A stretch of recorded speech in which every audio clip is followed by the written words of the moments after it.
The slam of the oak door was a gunshot in the heart of the storm. Outside, the heavens wept, but inside a different kind of cruelty reigned. Diana Black. 8 months pregnant, and clad in nothing but a thin silk nightgown, felt the cold marble of the porch beneath her bare feet, before the icy needles of rain began to assault her skin. Her husband, the man who had vowed to cherish her, stood silhouetted in the doorway, his face a mask of cold indifference. "You are nothing." He had hissed the words colder than the wind. "And you will have nothing." As she stood shivering in the deluge, clutching the swell of her belly, she was utterly alone. Or so he thought. What Gregory Dalton didn't know was that Diana wasn't just a penniless orphan. She had a secret, a brother she hadn't seen in 15 years. A brother who now commanded Ephorias from a skyscraper of steel and glass, and whose name was whispered with fear and reverence in boardrooms across the globe, Dmitri Volkov. The argument hadn't started with a bang, but with a slow, creeping poison that had been seeping into their marriage for months. It began the day Diana announced her pregnancy. Gregory Dalton, who had once showered her with affection, became distant, his smiles strained. His mother, Genevieve Dalton, a woman who wore her old money lineage like a suit of armor, had never approved of Diana.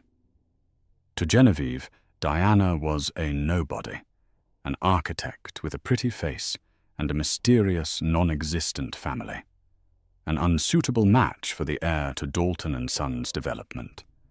The poison turned to venom that Tuesday night. It was their 2nd anniversary.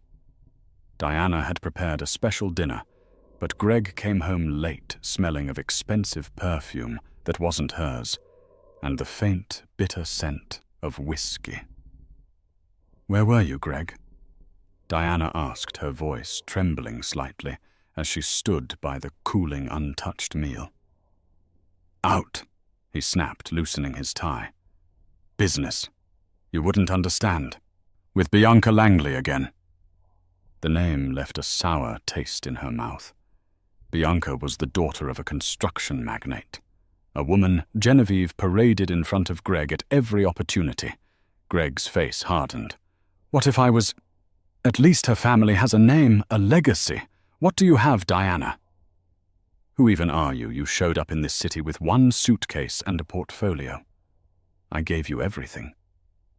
"You gave me your love," she whispered, a tear tracing a path down her cheek.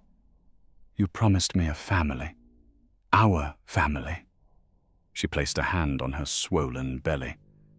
That was the moment the poison erupted. A phone call came. It was Genevieve. Greg put it on speaker, a cruel, deliberate act. "Is it done, Gregory?" Genevieve's voice was like ice chips in a glass. "Have you gotten rid of that complication?" Diana stared at her husband, her heart fracturing. "Complication?" Greg wouldn't meet her eyes. He just listened as his mother continued. "Bianca's father is ready to sign the merger papers, but only if the engagement is announced this week. A clean slate, Gregory.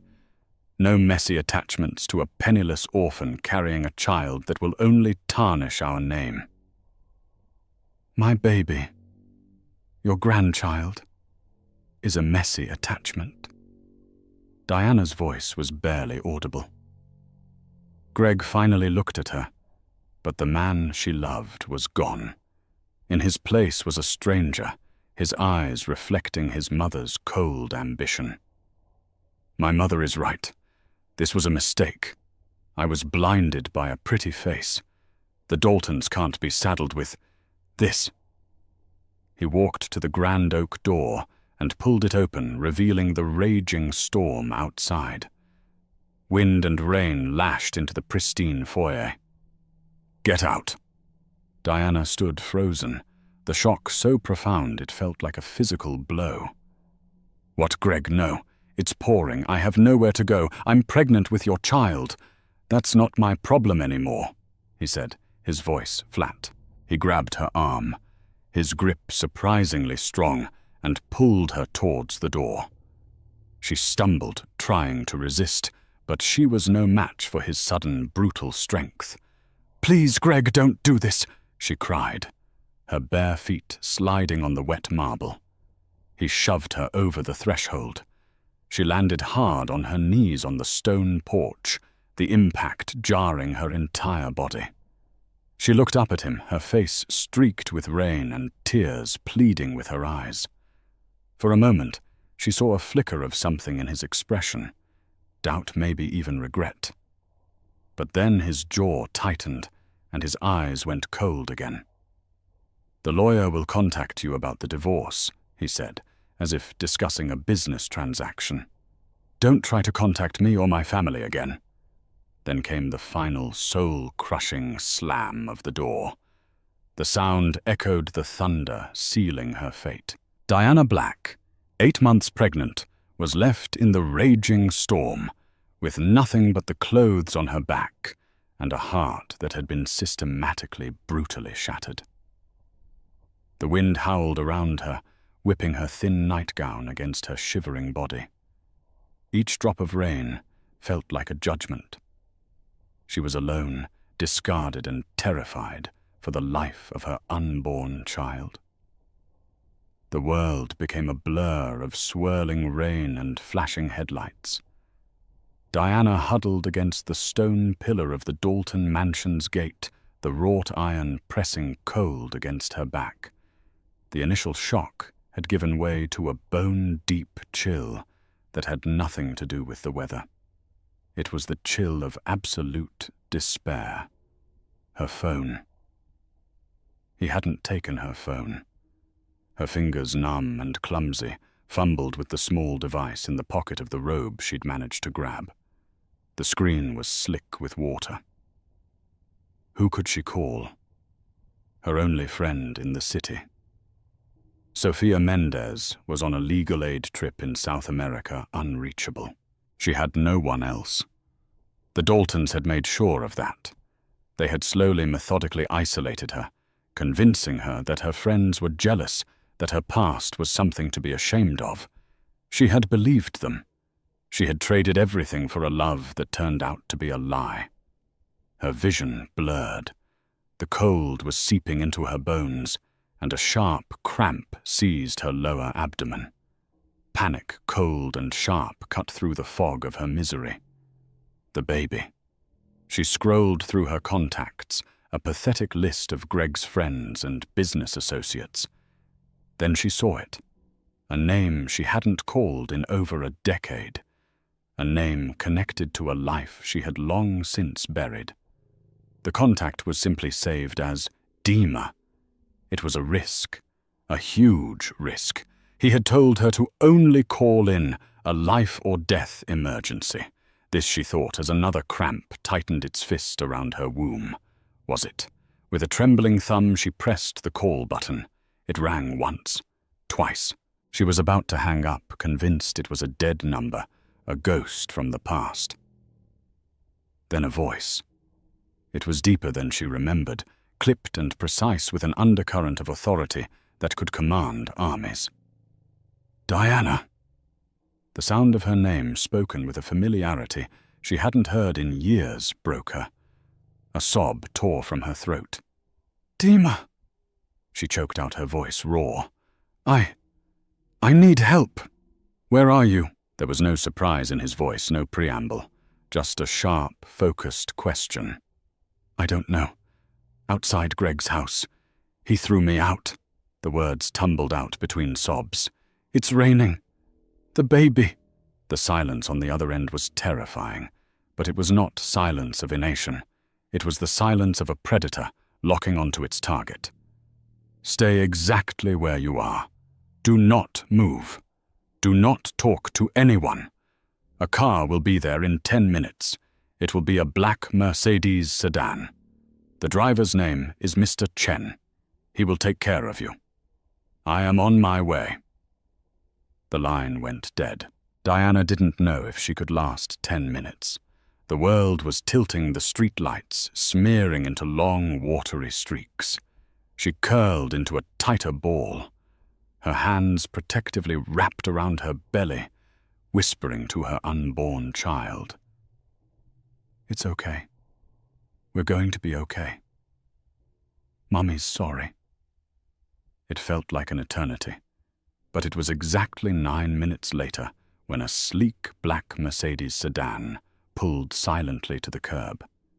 It was a vehicle that exuded power and wealth, completely out of place on the rain-swept suburban street. A tall, impeccably dressed man of Asian descent, Mr. Chen, emerged with a large black umbrella. He moved with an unnerving efficiency, his face betraying no emotion as he took in her pathetic state. He knelt beside her, his movements smooth and respectful. "Ms. Black, I am Mr. Chen. Mr. Volkov sent me. Please let's get you out of the cold." He gently helped her to her feet, his touch firm but respectful. He wrapped a thick cashmere blanket, which he had produced from the car, around her shivering shoulders. As he guided her into the warm, leather-scented interior of the car, she glanced back at the mansion. A light was on in the upstairs window, the master bedroom. She could almost feel Greg's smug satisfaction, believing he had discarded her like trash. Inside the car, the warmth was a shock to her system. Mr. Chen handed her a bottle of water and spoke softly into a device she couldn't see. "The package is secure. Alert Dr. Evans. We are en route to the penthouse. ETA, 17 minutes. Penthouse, Mr. Volkov." Diana's mind, numb with cold and fear, struggled to connect the dots. The boy she remembered, the protective older brother who had been ripped from her life by a tragedy they never spoke of, had become this a man who could summon a luxury car and a silent, efficient protector out of a stormy night with a single phone call. As the car sped silently through the city, leaving the manicured lawns and false promises of her old life behind, Diana drifted into an exhausted haze. She was safe for now. But as the car ascended the private elevator to a penthouse that overlooked the entire city, she knew her life had just taken a turn so sharp she couldn't possibly see what lay around the corner. All she knew was that the storm she had been thrown into was nothing compared to the one her brother was about to unleash. The elevator opened directly into a living space that was less an apartment and more a testament to minimalist power. Floor-to-ceiling windows on 3 sides revealed a panoramic, godlike view of the storm-lashed city below. The furniture was sparse, but exquisite. The art on the walls was museum quality, and the air was filled with a quiet, humming energy. Standing before the central window, a silhouette against the lightning, was a man. He turned as she entered, and Diana's breath caught in her throat. This was not the lanky, dark-haired teenager she remembered. This was Dmitri Volkov. He was tall and broad-shouldered, dressed in a simple grey t-shirt and dark trousers that did nothing to hide a physique honed by discipline. His face was all sharp angles and intelligent, watchful eyes, the same eyes she remembered, but now they held a chilling stillness, a look of calculated intensity that sent a shiver down her spine. "Dima," she whispered. He crossed the vast room in a few long strides. He didn't hug her immediately. Instead, he gently took her chin in his hand, his thumb brushing away a stray tear as his gaze swept over her, the drenched nightgown, the bare feet, the exhaustion etched onto her face, and finally the protective hand on her stomach. His jaw tightened and a muscle feathered along his cheek. It was the only sign of the cold fury brewing beneath the surface. "He did this to you," he said. It wasn't a question. It was a statement of fact, an indictment. All the strength Diana had clung to crumbled. She fell into him, her body shaking with sobs she could no longer contain. His arms came around her, strong and sure, enveloping her in a safety she hadn't felt since she was a child. He held her, letting her cry, murmuring quiet words in the Russian of their childhood, a language of secrets and shared sorrows. A woman in a crisp uniform, a doctor, appeared as if from nowhere. "Mr. Volkov, if I may." Dmitri guided Diana to a plush sofa. Dr. Evans was kind and efficient, checking Diana's vitals and the baby's heartbeat with a portable ultrasound machine. The rhythmic thump-thump filled the silent room, a sound of profound hope in the midst of despair. "The baby is strong," Dr. Evans announced with a reassuring smile. "But you're severely dehydrated and your blood pressure is high due to stress. You need rest, warmth, and nourishment. Immediately, Mr. Woolminister." Chen and the doctor helped Diana to a guest suite that was larger than her entire first apartment. A warm bath was already drawn. Fresh, soft clothes were laid out on the bed. A light meal was waiting. Every detail had been anticipated. After she was settled in a comfortable bed, Dmitri appeared at the door, a mug of herbal tea in his hands. He sat in a chair beside her, the silence stretching between them, thick with 15 years of unspoken history. "They told me you were adopted by a loving family," Diana said softly, breaking the quiet. "A history professor and his wife in a small town." Dmitri's smile was thin and humorless. They were good people. But they died in a car accident when I was 17.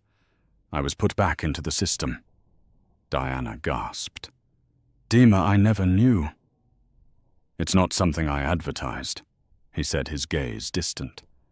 "I aged out, worked 3 jobs, put myself through business school at night. I learned early on that the world only respects one thing, power. So I decided I would acquire so much of it that no one could ever hurt me or anyone I cared about again." He looked at her, his eyes blazing with a fierce intensity. "I should have reached out sooner. I kept tabs on you always. I saw you graduate, saw your first commission, saw you get married. You looked happy. I didn't want to complicate your life with my past." "Complicated, Dima. I thought I was alone all these years." "You were never alone," he said, his voice dropping to a low, dangerous growl. "And now, that man, Gregory Dalton, and his mother, they will learn what it means to touch what is mine." He stood up and walked to the window, looking down at the city lights. "I want you to tell me everything, Diana. Every slight, every cruel word, every time his mother looked at you like you were dirt on her shoe. I want the name of his company, his business partners, his bank. I want to know what he values, what he fears, what he dreams of. Because I'm going to take it all away from him." Diana hesitated. Part of her, the part that had loved Greg, shrank from the sheer ruthlessness in her brother's voice. "Dima, I just want to be safe. I don't want—" He turned to face her, his expression unyielding. "They left you pregnant with their heir to potentially die in a storm, Diana. This isn't about revenge anymore. It's about justice. It's about creating a world where they can never, ever harm you or your child again. They built their house on a foundation of pride and money. I will bulldoze it to the ground. They will be ruined. They won't just be poor. They will be irrelevant. Their name, the name they value so much, will be a synonym for disgrace." He knelt by her bed, taking her hand. His was warm and strong. You don't have to do anything. Just rest. Heal. Focus on that little one. He nodded towards her belly. Let me handle the Daltons. Let your big brother finally do what he was meant to do, protect his family. Looking into his steel-grey eyes, Diana saw the same protective boy who had once fought off bullies for her in the orphanage playground. He was bigger now, more powerful, and infinitely more dangerous. And for the first time in a long time, she didn't feel like a victim. She felt like the sister of a wolf, and she knew with a certainty that calmed her trembling soul that the hunt was about to begin. The Dalton family woke up the next morning to a world that was on the surface exactly as they had left it. The storm had passed, leaving behind a clean, rain-washed city. Greg felt a pang of something not quite guilt, more like a nagging inconvenience, as he noticed Diana's car was still in the driveway. He made a mental note to have it towed. Genevieve called her voice triumphant to inform him that the preliminary merger agreement with Langley Construction was ready to be signed. Everything was proceeding according to their master plan. They were celebrating their victory completely oblivious to the fact that they were already under siege. Miles away in the top-floor command center of Volkov Industries, a place that looked more like a NORAD control room than a corporate office, Dmitry Volkov was presiding over a very different kind of meeting. Dalton and Sons Development. Dmitry said, his voice calm, as he addressed his core team of analysts and corporate strategists. A holographic image of the company's portfolio floated in the center of the room. Assets of approximately 90 million, primarily in mid-range residential and commercial construction. Their reputation is solid but dated. Their debt-to-asset ratio is their weakness, 40%, leveraged to the hilt for their flagship project, the Westgate Tower. Mr. Chen pointed to a section of the hologram. The Westgate Tower is their big play to enter the luxury market. They've sunk nearly all their liquid capital into it. The project is already slightly behind schedule and over budget. Furthermore, their primary concrete supplier is a company called Solid Form Materials. Dmitry raised an eyebrow. And what do we know about Solid Form? A young, sharp-eyed analyst named Keisha spoke up. Run by a man named Frank Miller. He has a gambling problem. Our financial forensics team has flagged several unusual payments from his accounts to offshore entities. More importantly, we've cross-referenced their supply chain. For the last 6 months, they've been sourcing a significant percentage of their aggregate from an unaccredited quarry in Mexico, known for substandard limestone content. A slow, predatory smile touched Dmitry's lips. Substandard aggregate means weaker concrete. Weaker concrete means structural integrity issues down the line. It's a ticking time bomb. Indeed, sir, Mr. Chen confirmed. But it would take years for any major issues to surface. Proving it now would be difficult without an invasive inspection. We won't need to prove it, Dmitry said. We just need to plant the seed of doubt. The Daltons are relying on selling the Westgate residential units off-plan to finance the final stages of construction. We need to dry up that demand. He turned to his head of strategic communications. I want a slow, subtle media campaign. Start with anonymous blog posts on architectural forums. Raise questions about the sourcing of materials in new luxury builds. Nothing specific, just gentooral concerns. Then have one of our subsidiary real estate analysis firms release a report on the hidden dangers of fast-tracked construction projects. Let's create an atmosphere of anxiety around the very market the Daltons are trying to enter. He then turned to his acquisitions chief. Dalton & Sons has a major loan renewal coming up in 3 months with Sterling National Bank. I want you to buy a controlling interest in the small regional bank that holds their secondary line of credit, Keystone Mutual. Do it quietly through a series of shell corporations. When their primary loan comes up for review, Sterling National will see that their secondary lender has been acquired by an unknown entity. They'll get nervous. They'll tighten the terms. The siege was silent, invisible, and devastatingly effective. Within 2 weeks, the buzz around the Westgate Tower shifted. Wealthy buyers, once eager to purchase units, started getting cold feet. Vague rumors about construction concerns in the luxury sector began to circulate at country clubs and charity galas. Sales stalled. Greg Dalton, feeling the pressure, tried to fast-track the next phase of construction, which only put more strain on his finances. He went to Keystone Mutual for a small bridge loan to cover the shortfall, only to be told that due to a recent change in ownership, all commercial lending was under review. He was stunned. Then came the first direct blow. Dalton & Sons was the front-runner for a lucrative city contract to develop a new municipal complex. It was a project that would have secured their finances for the next 5 years. At the 11th hour, a previously unknown company, Apex Urban Solutions, submitted a bid that was 20% lower with better financing and a guaranteed faster completion date. Apex, of course, was a newly created subsidiary of Volkov Industries. The contract was snatched from right under the Daltons' noses. Greg was furious and bewildered. It felt like the universe was conspiring against him. He and Genevieve sat in their drawing room, the celebratory champagne from 2 weeks ago now tasting bitter. "It has to be her." Genevieve spat her face a mask of fury.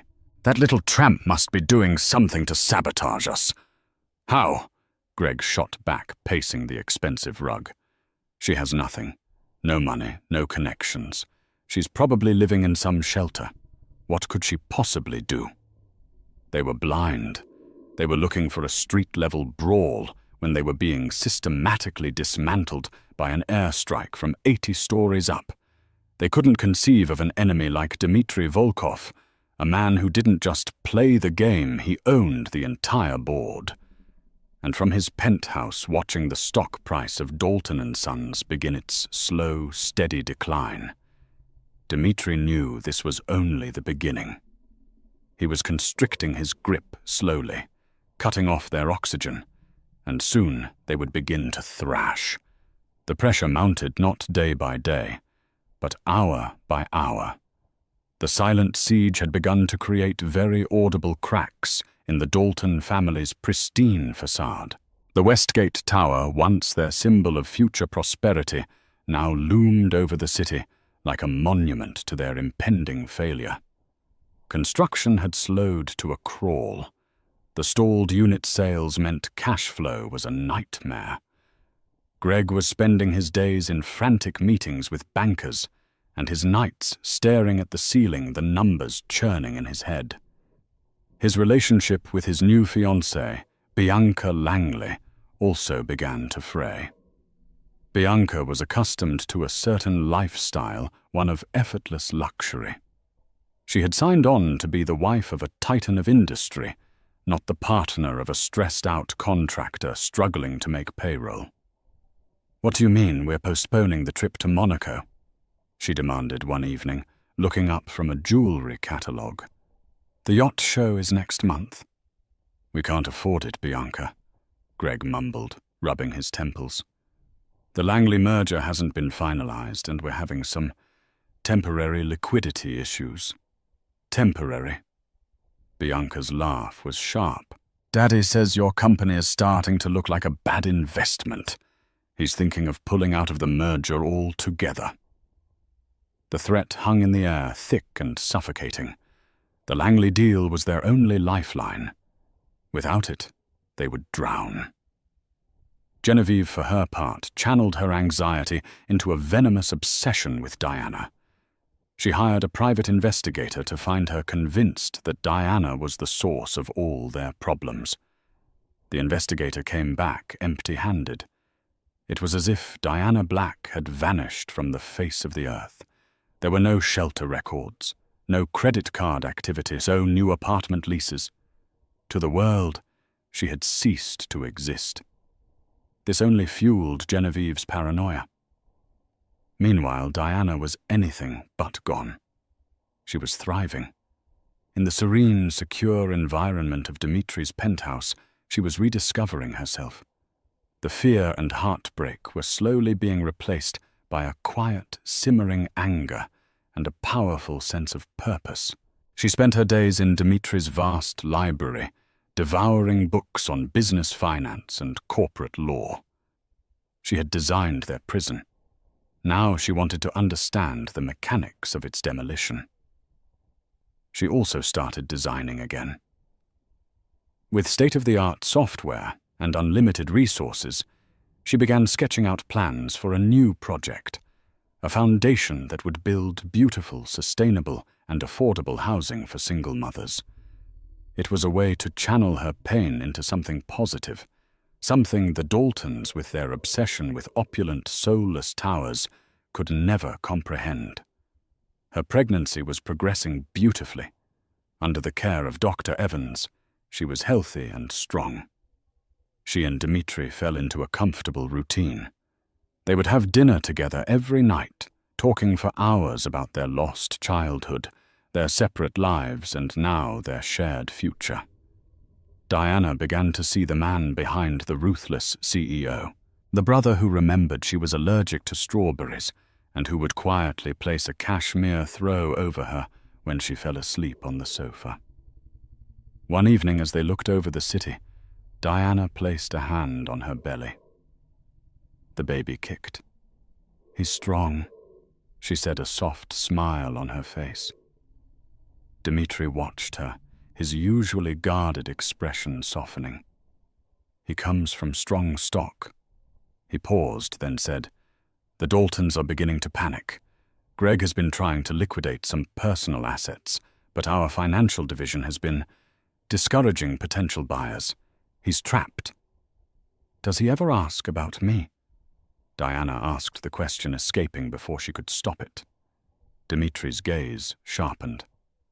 "He called your old number, left a message, not of apology, of anger, accusing you of sabotaging him, demanding you show yourself." Diana felt a cold knot in her stomach.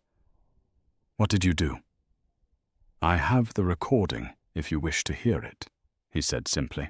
"But I have also ensured that he can no longer contact you. That number now redirects to a deadline." He had built a fortress around her, and the Daltons were outside, screaming into the void. The final crack in their facade appeared at the annual Builders Guild charity ball, the pinnacle of the city's real estate social calendar. The Daltons had always held a place of honor at the event. This year, they were seated at a table in the back near the kitchen. Old friends and associates offered curt nods instead of warm handshakes. The whispers followed them everywhere. The keynote speaker for the evening was a surprise, announced only as a visionary new force in global investment. When Dmitri Volkov took the stage, a collective gasp went through the room. He was a legend, a recluse who never attended such events. His presence was an earthquake. Greg and Genevieve stared, mouths agape. They knew who he was, of course. Everyone did. But they had no idea of his connection to their lives. Dimitri's speech was brief, elegant, and brutal. He spoke of a new era of corporate responsibility, of a market that would no longer tolerate companies that prioritized greed over integrity, and that built their futures on rotten foundations. He never mentioned the Daltons by name. He didn't have to. Every eye in the room shifted to their table. He was putting a target on their backs, marking them as the old guard, the dinosaurs facing extinction. As he finished his speech to thunderous applause, His cool grey eyes swept the room and locked onto Greg's. For a fleeting second, Greg felt a chill of pure terror, a primal fear he couldn't explain. It was the feeling of a mouse being stared at by a hawk. He didn't know why, but he knew that this powerful, untouchable man was his enemy. The siege was no longer silent. The first cannon had just been fired. The Builders Guild charity ball was not just a humiliation for the Daltons. It was a public execution. Dmitri Volkov's speech, elegant and devastatingly precise, had painted a target on their backs.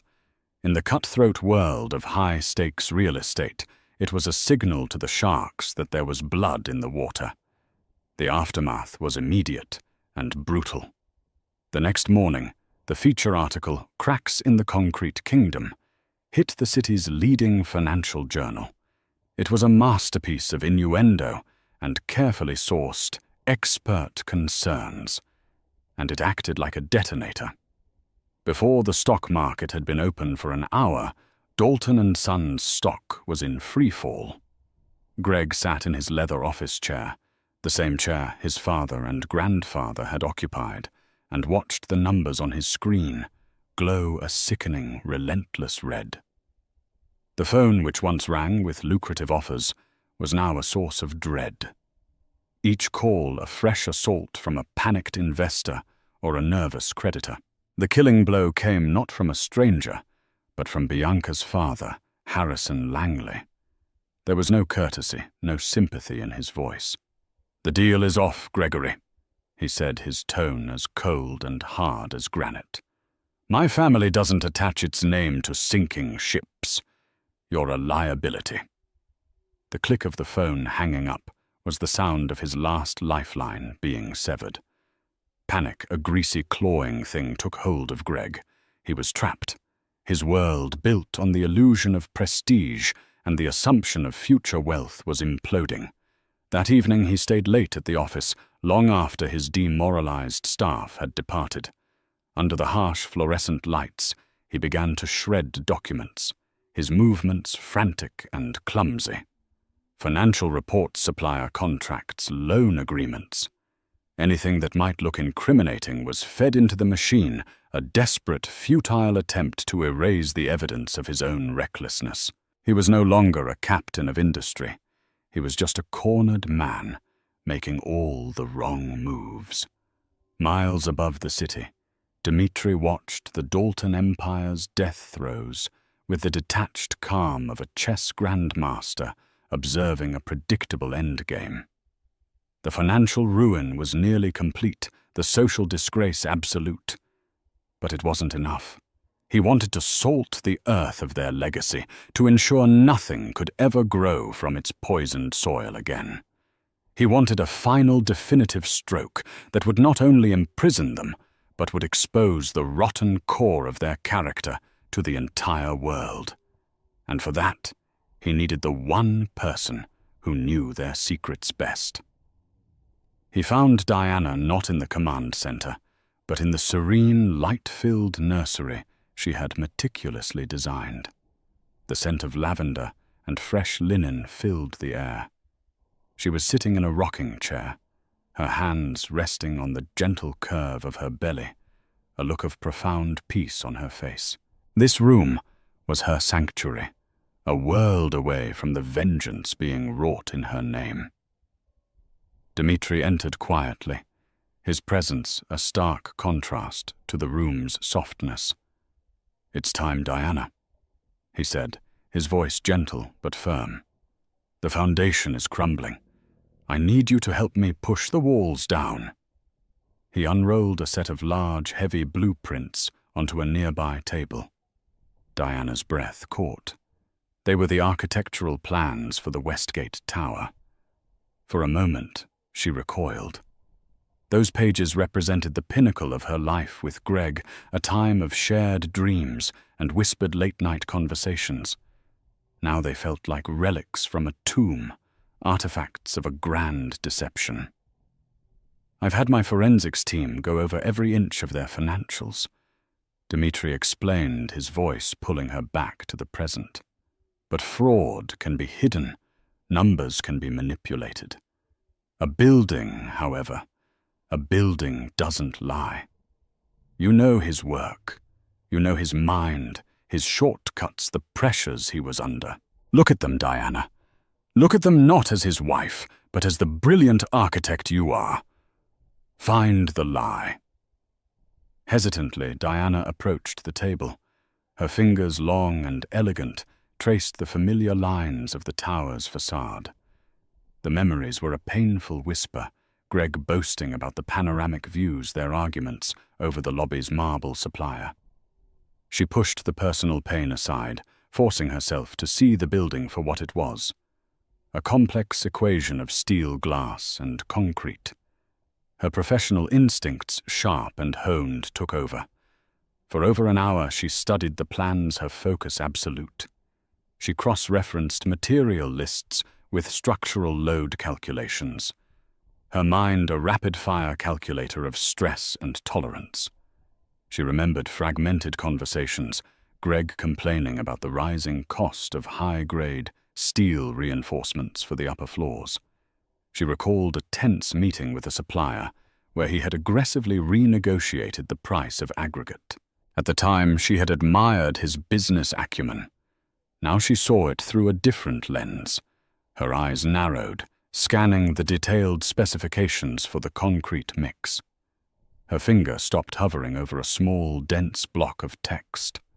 A cold dread, sharp and certain, washed over her. "Here," she whispered, her voice barely audible. "It's right here." Dmitri moved to her side, his gaze intense. "What is it?" "It's the PSI rating," she said, tapping the notation. "Pounds per square inch. It's the measure of the concrete's compressive strength. For the core support columns from the 40th to the 60th floor, he's specified a 6,000 PSI mix." She looked up at her brother, her eyes blazing with a mixture of horror and discovery. Dima for a skyscraper of this height and design, especially in a city with even minor seismic codes. The absolute minimum industry standard is 8,000 PSI.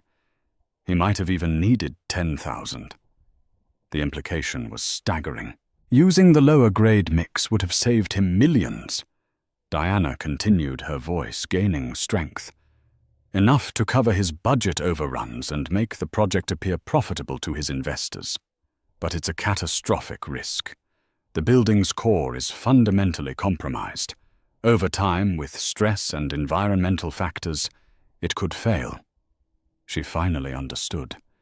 He wasn't just a cheat and a liar. His greed had made him willing to endanger thousands of lives. He wouldn't. She breathed, the last vestige of her old affection dying on her lips. He couldn't be that reckless. He was that desperate, Dmitri corrected her, his voice a low, dangerous growl. The final piece of the puzzle had clicked into place. This was the checkmate. He turned to Mr. Chen, who had been waiting a silent shadow by the door. "We have what we need. Prepare the package for our source at the City Journal and place an anonymous call to the head of the city's building commission. Suggest they run an immediate unscheduled core sample test on the Westgate Tower. The tip is from a conscientious construction worker who fears for his safety." The call was made. The gears of bureaucracy, greased by the high-profile nature of the project and the existing negative press, turned with surprising speed. The next morning, a team of city inspectors, armed with a court order, sealed the Westgate site and began drilling deep into the building's concrete heart. 2 days later, the bombshell exploded. Diana and Dmitri watched it unfold on the immense news screen in the penthouse. A special report interrupted the afternoon programming. The anchor's face was grim. "Breaking news," he announced. "The city has ordered an immediate and permanent halt to all construction at the Westgate Tower, citing critical structural deficiencies that pose a significant and immediate threat to public safety." The report was devastating. An engineering expert explained in layman's terms, the criminal recklessness of using substandard concrete in a building of that scale. The district attorney announced a full-scale criminal investigation. The story was no longer about financial ruin. It was about a massive, life-threatening public fraud. Then the live feed switched to the Dalton & Sons headquarters. They watched in high definition as a stunned Gregory Dalton was led out of his office in handcuffs, his face a mask of slack-jawed disbelief. He looked utterly pathetic, a little boy lost in the ruins of his own making. Minutes later, the cameras found Genevieve at her mansion, her attempt to flee thwarted. Her aristocratic composure finally shattered. She became a cornered animal, shrieking obscenities at the reporters as she was guided into the back of a police car. Diana stood before the screen, her hand resting protectively on her belly. She felt Alexander kick gently a small life, oblivious to the destruction of another. There was no elation, no triumphant cheer. There was only the quiet, somber finality of justice. The fire of her rage had long since burned out. In its place was a calm, cool certainty. The Daltons' legacy was now a permanent scar on the city's skyline. The game was over. It was checkmate. The fall of the House of Dalton was not a quiet affair. It was a media spectacle, a feeding frenzy for the 24-hour news cycle. From the safety and serenity of Dimitri's penthouse, Diana watched the story unfold in detached fragments. She saw Gregory, her estranged husband, his face a ghastly shade of pale, performing a perp walk in a rumpled suit, his eyes wide with a terror that seemed to finally comprehend his new reality. She saw Genevieve spitting fury at reporters, her carefully constructed mask of aristocratic superiority cracking to reveal the ugly, desperate woman beneath. The Dalton name, once their most prized asset, was now irrevocably tarnished, a synonym for greed and criminal negligence. The legal proceedings were a brutal, methodical dismantling. Faced with a mountain of irrefutable evidence from the fraudulent financial records, Dimitri's team had anonymously leaked to the damning results of the concrete core samples. Gregory's high-priced lawyers could do little more than mitigate the damage. He accepted a plea bargain, trading a full confession for a slightly reduced sentence. 10 years in federal prison. It felt like a lifetime, and not nearly long enough. Genevieve, ensnared in the web of financial fraud she had helped weave, was stripped of every asset, the mansion, the art, the jewels, and sentenced to 3 years. They were left with nothing but the weight of their own disgrace. Diana felt no surge of triumph as the verdicts were read. There was no joy, no satisfying thirst for vengeance quenched. There was only a profound, quiet sense of an ending.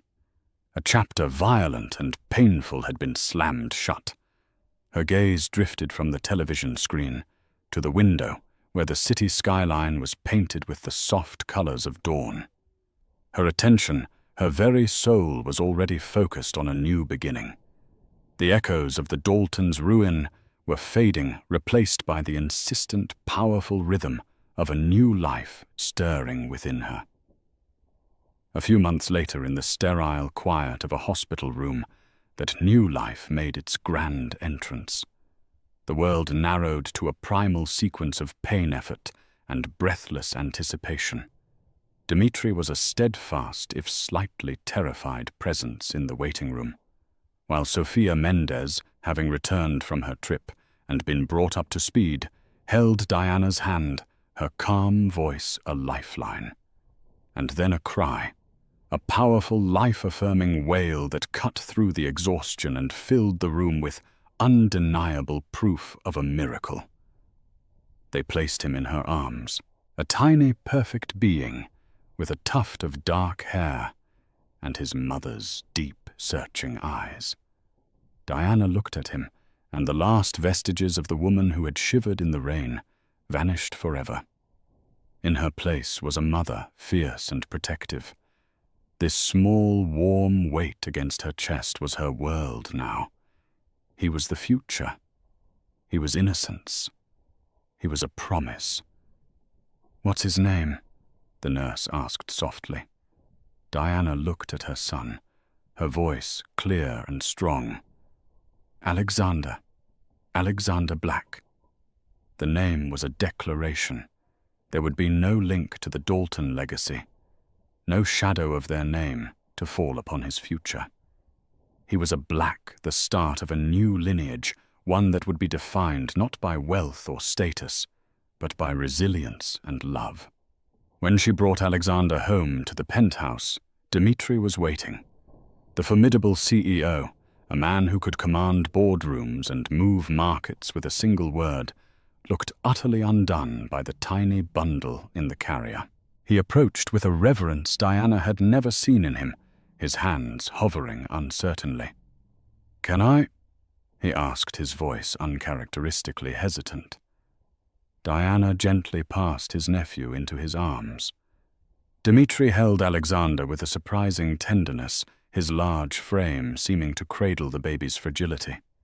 He looked down at the sleeping infant's face, his own features softening in a way that erased the ruthless businessman and revealed the protective older brother, the devoted uncle. "He's perfect, Diana," Dmitri whispered, his voice thick with emotion. "He is our family, our future." In that moment, holding the next generation of their small, fractured family, a silent vow passed between them. This child would know only safety, love, and strength. The ghosts of their past and hers would never touch him. The following year was one of profound transformation. While the skeletal frame of the Westgate Tower stood as a condemned monument to hubris on the other side of town, a different kind of structure was beginning to rise. Diana, pouring her energy and talent into the Black Housing Initiative, was no longer just an architect. She was a creator of hope. She spent her days not in a penthouse, but in a bustling office and on muddy construction sites. She was decisive, passionate, and deeply involved in every detail. Her design philosophy was the antithesis of everything the Daltons stood for. Where they had prized cold opulence, she designed for warm community. Where they built walls to keep people out, she designed open courtyards to bring people together. Her project was for single mothers, for families starting over a sanctuary, built with integrity from the ground up. One afternoon, a letter arrived at her office. The return address was a federal correctional facility. The handwriting on the envelope was Greg's. For a moment, her heart seized with an old familiar pang of anxiety. She almost threw it away, but a deeper, calmer part of her knew she needed to face this final ghost. She slit it open with a letter opener, her hands steady. The letter was a rambling, pathetic litany of excuses. He blamed his mother's ambition, the pressure of his legacy. And most despicably, he blamed Diana's mysterious past for his own paranoia and weakness.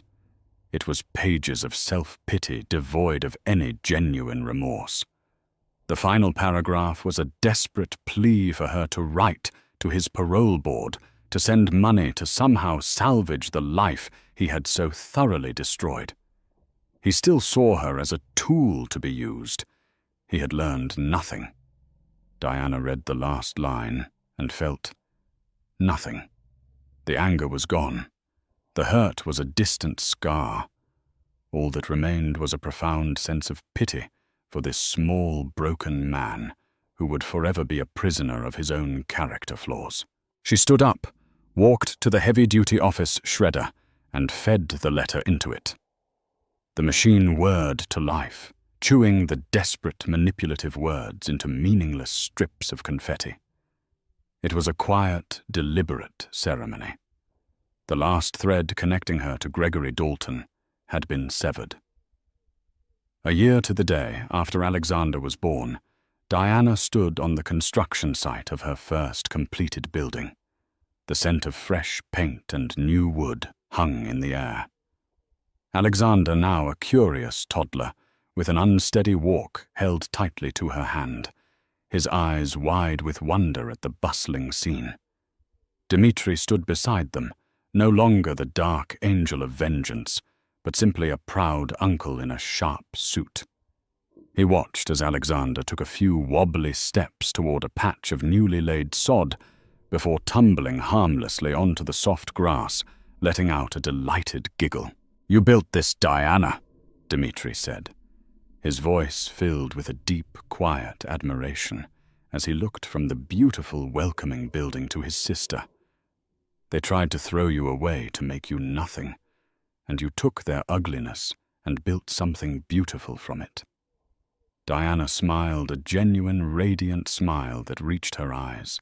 She picked up her son, settling his warm weight on her hip. "They built their empire on a foundation of lies and weak concrete," she said, her voice steady and sure. "I wanted to build mine on something stronger." She looked at the building, a place that would soon be filled with the laughter of children and the hopes of mothers rebuilding their lives. She looked at her brother, her anchor in the storm, the family she thought she had lost forever. And she looked at her son, her own beautiful, tangible future.